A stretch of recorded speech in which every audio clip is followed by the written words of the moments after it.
Okay, so now we're going to talk about something that's very important. We're going to talk about balancing and weighing the frame. You might be asking yourself, why is this important? Well, because when you buy a racket, when you pick out a racket, remember, you're going to have to string it. When you string a racket, that adds about 5/8 of an ounce of weight to the overall weight of the racket. And most of that weight is going to be located at the head of the frame. So, if you're a player that likes a racket that's head light, and you buy a frame that's already head heavy, once you string it, it's going to be even more heavy. So you want to pay close attention to the balance and the weight of the frame before you even put string in it. Okay, so the first thing we're going to do is weigh the racket.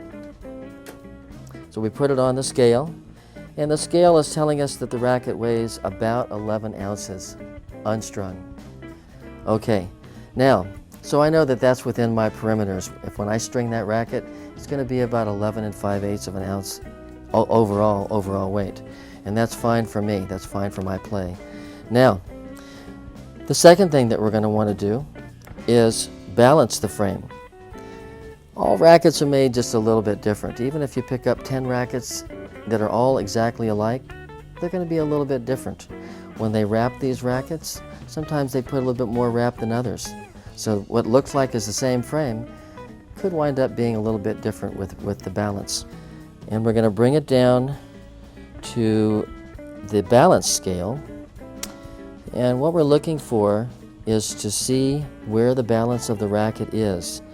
Now, I prefer a racket that starts out a little bit light in the head, because I know that when I string the racket, it's going to add 5/8 of an ounce to the racket, and most of that's going to be in the head of the frame. So I'm going to guess that it's going to be somewhere in there. This is the area for lightness in the head.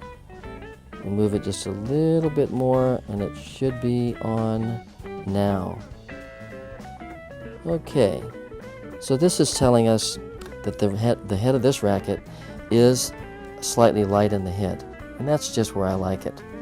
Some players like rackets that are a little bit heavier in the head, but for me, a lighter head to start out with is the way I like to go. You might like your racket to be head heavy, and this is why you have a scale, so that you can pick that out. If you already know your game, and you know that you like a lighter frame, then you can measure it here before you ever string the racket. Because remember, once you string the racket, it's going to weigh about 5/8 of an ounce more, and most of that weight is going to wind up in the head of the frame.